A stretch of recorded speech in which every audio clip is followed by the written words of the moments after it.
In this podcast episode, the host and guest, Konstantin Kisin, discuss various topics related to victimhood, online culture, and the challenges of navigating the digital world. They touch upon the concept of victimhood and how the shift from aiding victims to aiding everyone who claims victimhood has led to an increase in charlatanism and virtue signaling in Western culture, particularly online. Kisin emphasizes that people respond to incentives, and if victimhood is incentivized, it will lead to more individuals identifying as victims.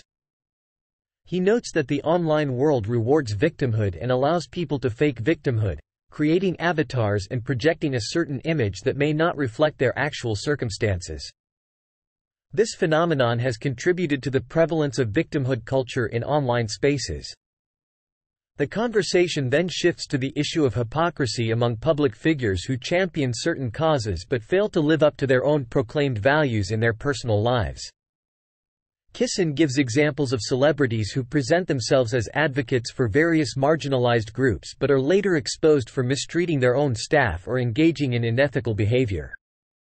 He suggests that being a public champion for the underclass has become a red flag, prompting people to scrutinize the actions and behaviors of those who claim to support marginalized communities. The guest also discusses the concept of performative morality, where individuals hide their own flaws and engage in virtue signaling to project a certain image. He argues that this compensatory mechanism is driven by a desire to hide one's own shortcomings and gain social approval. However, he believes that true morality should be based on genuine actions and deeds rather than performative gestures.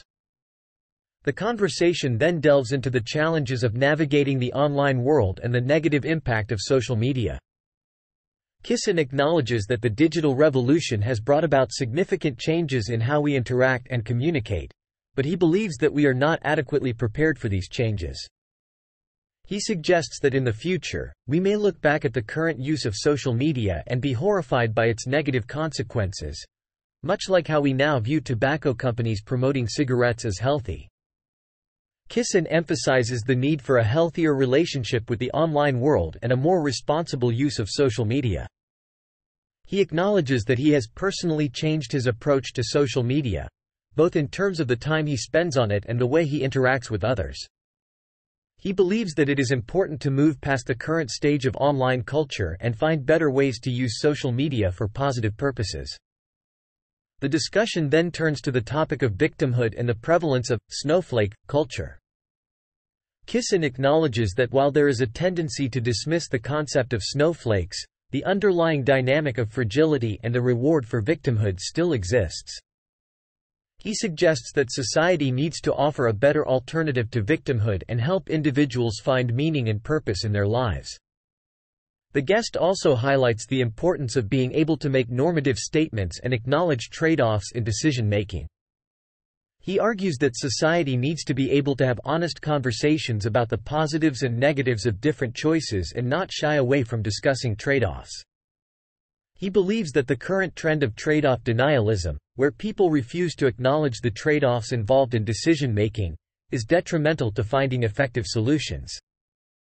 Kisin continues by emphasizing the need for a vibrant ecosystem that includes various media sources and perspectives. He acknowledges the limitations of new media but also recognizes the problems with legacy media. He believes that maximum freedom and a diversity of voices are essential for a healthy information ecosystem. He encourages individuals to seek out different sources of information and make up their own minds rather than relying on a single narrative. The conversation continues with a discussion on the separation of art and artist, specifically in relation to controversies surrounding certain individuals. Kisin suggests that people often want to separate the art from the artist, but in doing so, they may be ignoring important aspects of the artist's beliefs and values. He mentions Joe Rogan as an example, stating that while Rogan has been involved in controversies, his extensive body of work provides evidence of his character and beliefs. The conversation then shifts to Bud Light's recent advertisement, which Kisin finds interesting. He suggests that the advertisement may be a reflection of the current trend among big corporations to promote certain social and political ideologies. Kisin argues that if people want to enforce the rule of not judging someone based on a single occurrence, they should be careful not to transgress that rule themselves. The discussion then delves into the topic of modern masculinity and the challenges faced by men in today's society. Kisin believes that any ideology that pits men against women or vice versa is toxic and damaging. He emphasizes the importance of recognizing that men and women need each other and should work together. Kisin also highlights the dangers of the anti-masculinity narrative that is prevalent in various forms of media and advertising. Kisin, who grew up in a communist country and later moved to the UK, suggests that society should focus on what it wants as a whole. He argues that any ideology that divides men and women is detrimental to society.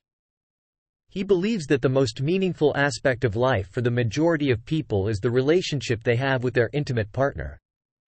Kisin emphasizes the importance of collaboration and mutual respect between men and women. The conversation then explores why it is difficult for people to publicly advocate for the problems faced by men and boys. Kisin suggests that victimhood does not work for men in the same way it does for women. He explains that men are often seen as disposable and therefore do not receive the same sympathy as women.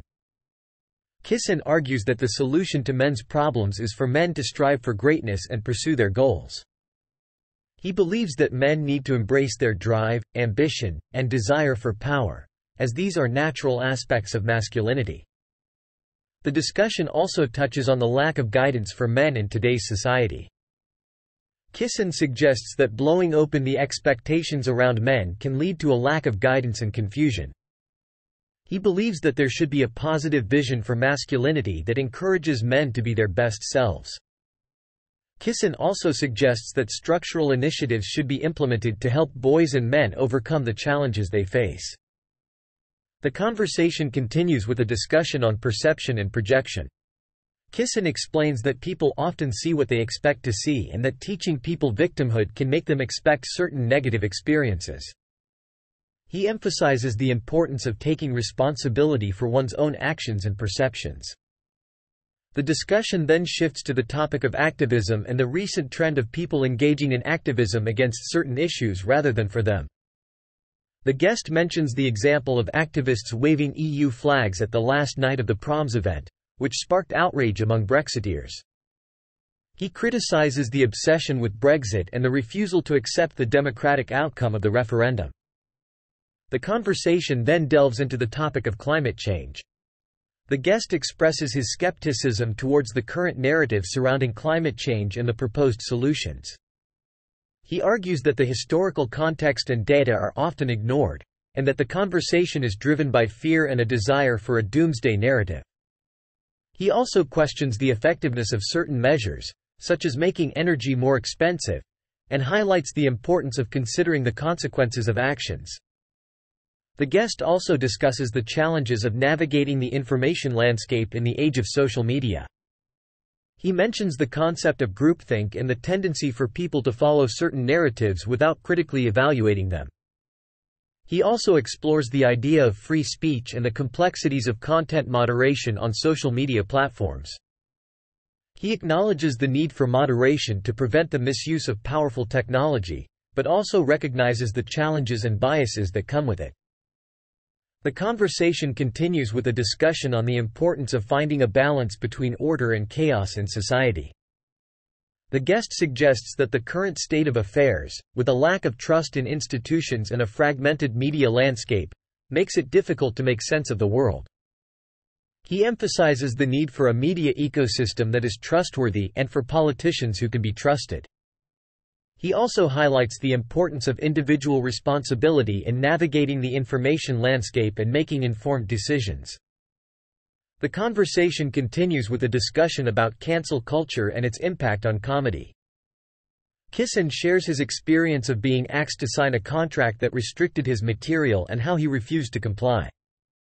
He believes that cancel culture is a result of a lack of understanding and empathy, and that comedians should be able to joke about any topic as long as it is done in a thoughtful and intelligent way. They then move on to talk about the power of social media platforms like Twitter and YouTube. Kisin argues that these platforms have become monopolies and that they should be split up to promote competition. He also discusses the importance of authenticity in social media and how the users of these platforms determine the value of the content.